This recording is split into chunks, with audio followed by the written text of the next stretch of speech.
Hello, and welcome to Griffin Baptist Church's Bible Study. I'm Gary Wools. Today we're going to be looking at the book of Daniel, chapter 6. Chapter 6 concludes the part of the book of Daniel known as the historical section.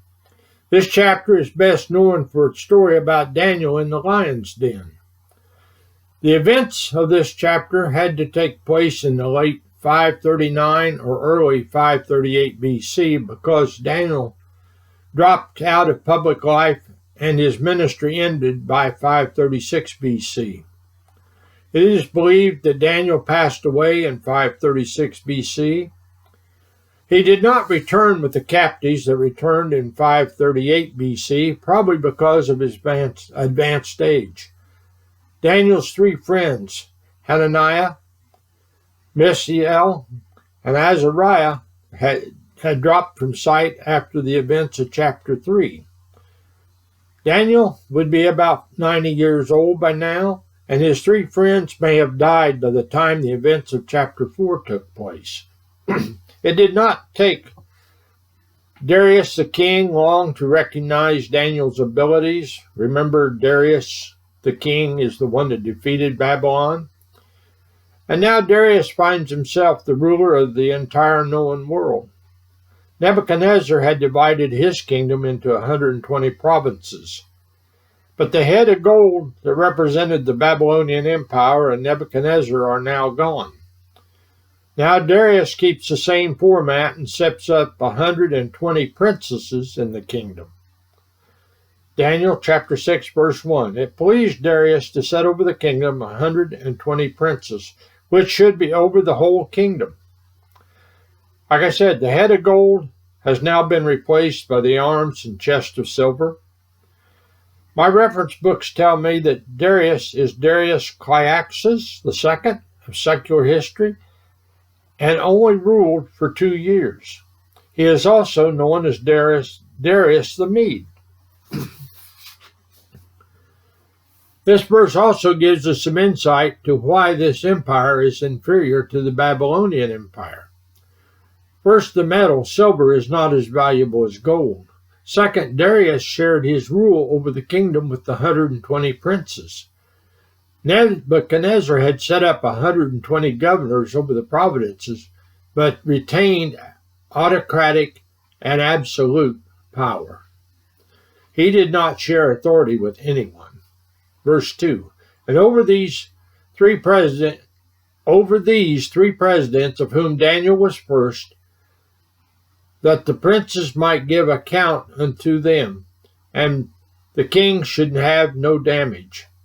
Daniel was promoted to the top position next to the king. How often have you seen the boss have a fall guy right under him to take the blame when something went wrong? Darius is that type of person that insulates himself from being responsible for anything. That gives us some insight to his character. Verse 3, then this Daniel was preferred above the presidents and princes because an excellent spirit was in him, and the king thought to set him over the whole realm. An excellent spirit was found in Daniel. Daniel had taken his stand for God, and God had protected him while he served in the palace of these pagan kings. Serving under a pagan king had to be one of the most dangerous things a person could do. Daniel had been in this situation since he was about 17, and now he is near 90 years old. You want to talk about stress? Put yourself in Daniel's position. It is only logical that Daniel would have been experienced and had excellent knowledge about the government and overseeing the provinces, but think about the stress that went along with it. He had held that position under King Nebuchadnezzar for several years, so he was well qualified. Verse 4, then the presidents and the princes sought to find occasion against Daniel concerning the kingdom, but they could not find none occasion nor fault. For as much as he was faithful, neither was there any error or fault found in him. Now the green eyes of jealousy show up. The other presidents and princes cannot stand it because this old Jew has been placed over them. They conspire to find something they can use to discredit Daniel concerning the business of the kingdom. Daniel had been down this road before. These young presidents and princes could not do the job, and Daniel was able to do.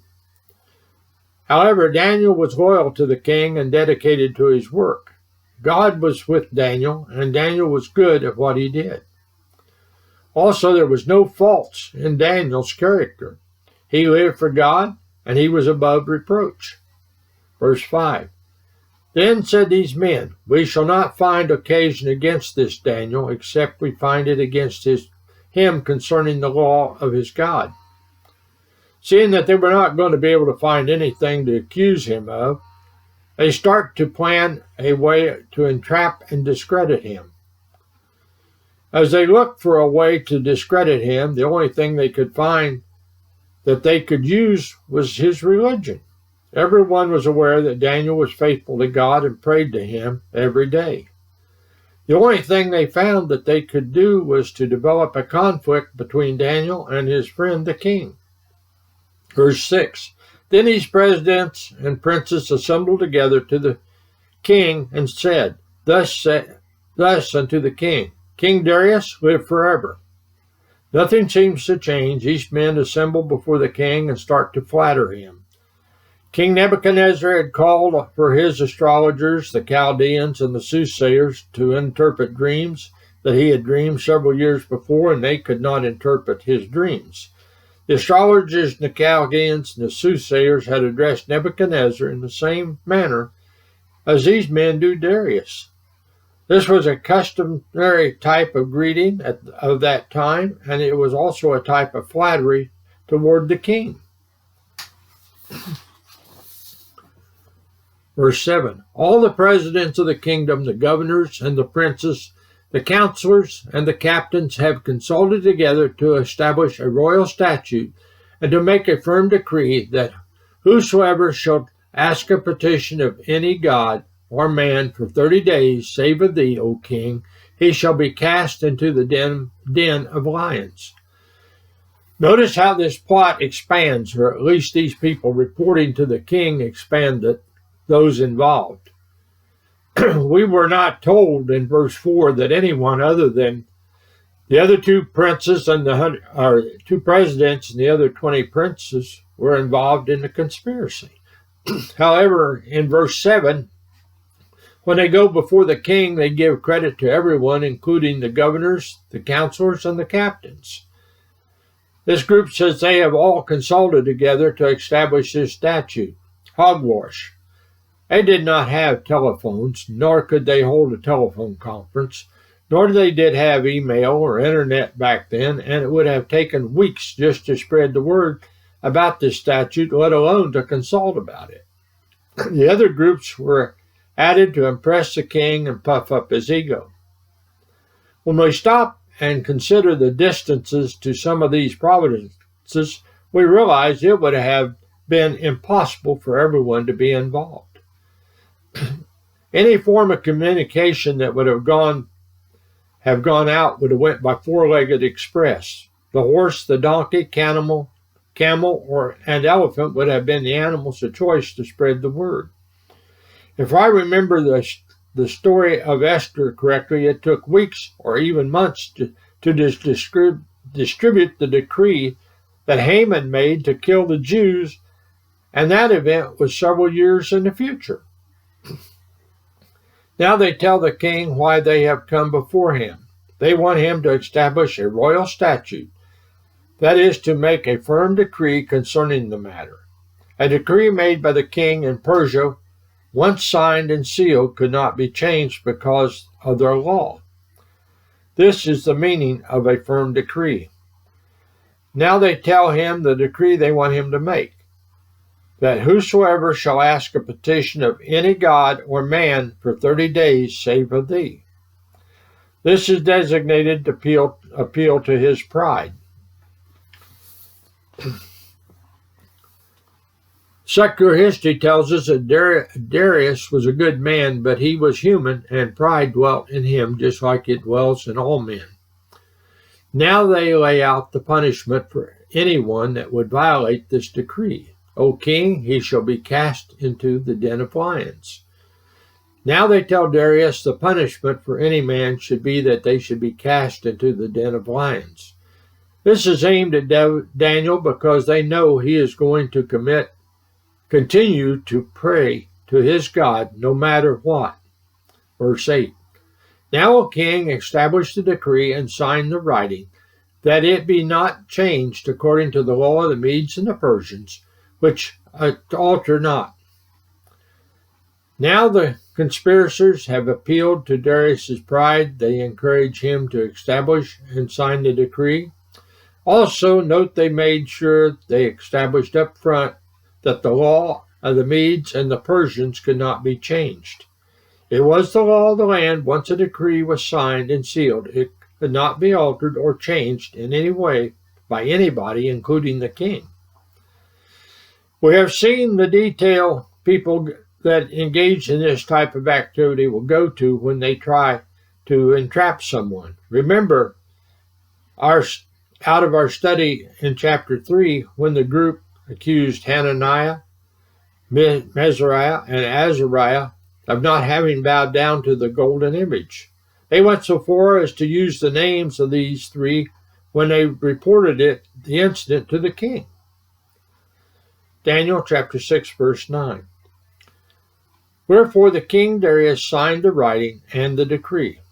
Not thinking about whom it might affect, he signs the decree, and Darius gives it into his pride, signs and seals this decree. Verse 10. Now when Daniel knew that the writing was signed, he went into his house, and his windows being opened in his chamber towards Jerusalem, he kneeled upon his knees 3 times a day, and prayed, and gave thanks before his God, as he did aforetime. Daniel may have been present in the court when Darius signed the decree. We don't know. And it did not matter to Daniel that the king had signed the decree. He was not going to compromise or change from his daily worship of the Lord. There's a lesson in that for us. We are not to compromise and change. Daniel had walked with the Lord all his life, and no pagan king or group of people was going to stop him from praying to his God. The Christians during the persecution of the church chose death rather than denounce their Lord and Savior, and Daniel is of the same mindset. As I said, this is a good lesson as to how we are to live our life before God, and even if it means death. Unlike Daniel, Hananiah, Mishael, and Azariah, and the early Christians were compromised every time. The early Christians and the Christians today, as Christians today, we compromise every time we turn around. Our country has become a godless nation because we have not taken a stand for the Lord over the last several years. Daniel is well aware that this decree was aimed at him. Still, it changes nothing. He goes to his house, and as he has done all of his life, opens his windows towards Jerusalem, gets on his knees, and prays and gives thanks to his God. Daniel had always went 3 times a day and prayed and gave thanks to his God, and nothing was going to change that, not even the threat of being thrown in the lion's den. Verse 11. Then these men assembled and found Daniel praying and making supplication before his God. Now the conspirators, knowing Daniel's habits, have assembled to catch Daniel praying to his God. They assemble themselves where they can observe and hear him praying to his God. Surprise, surprise, the conspirators found Daniel doing what he always does 3 times a day. Daniel knew they were there and what they were up to. Daniel may have lifted up his voice so they could hear him praying. Then they came near and spake before the king concerning the king's decree. Hast thou not signed a decree that every man that shall ask a petition of any god or man within 30 days, save of thee, O king, shall be cast into the den of lions? And the king answered and said, The thing is true, according to the law of the Medes and the Persians, which alter not. The conspirators now run to the king and tell him about Daniel, but first they remind him of the decree that he had signed. Just like those who ran to Nebuchadnezzar to tell him about Daniel's three friends, Hananiah, Mishael, and Azariah. These men go to Darius and make sure they remind him about the details of the decree. The king agrees with them and confirms that indeed he had made this decree and it could not be changed. This brings us to the end of session 1 of chapter 16. We will pick up with verse 13 in the next session, and we will see the continuation of this engagement between the conspirators and the king and what happens to Daniel. Have a blessed day.